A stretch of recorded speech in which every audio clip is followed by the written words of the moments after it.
Member Senator Blumenthal for his opening remarks. I join Senator Moran in thanking you for being here. I know that as caregivers and veterans of very deep and immediate experience with spinal cord injuries and disorders, the challenge of being here is probably even more difficult than for many of our other witnesses. And so your being here has special meaning.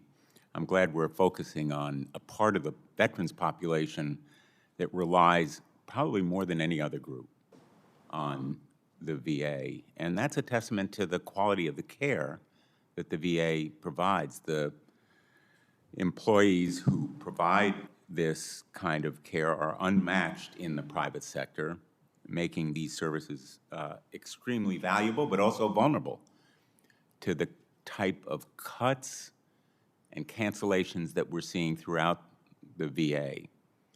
And as the VA continues to bleed employees due to this Secretary's harmful policies, the services provided to people who are directly involved in SCID are particularly at risk. So I think today's hearing is very, very timely and important.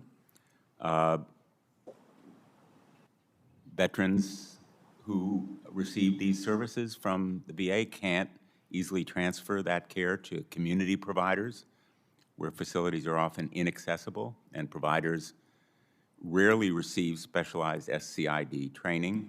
And the training isn't a luxury, it's essential. It's dealing with severe life-threatening complications that can arise from seeing a provider who is not sufficiently trained. And I'm very disturbed at how Secretary Collins has failed to provide any credible assurances that he'll fight to preserve access to SCID care at the VA, which, even before these cuts, needed bolstering and expanding. The administration has left many veterans with SCID and their loved ones in limbo by failing to publish a rule to extend eligibility for participants in the caregivers program. And I think that's an immediate need that needs to be addressed. He's been slow-rolling implementation of the Elizabeth Dole Act, which would improve access to long-term care services for veterans with SCID. He's delaying implementation of critical funding increases for organizations that serve veterans experiencing homelessness. Congress intended these funds to help providers to keep their doors open and continue supporting veterans. On both of these provisions, we were given a lot of assurances that immediate implementation was not only possible, but also a priority for the VA. We are here months later with no concrete implementation guideline for either authority. I wish we could be using today's hearing to discuss expanding SCID care at the Department of Veterans Affairs rather than just fighting to keep the status quo and asking the VA to implement laws Congress has already passed. We've approved those laws. We worked hard on them.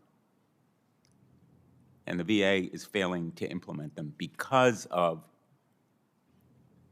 the leadership, not because the dedicated, hardworking VA workforce has any reluctance to do so.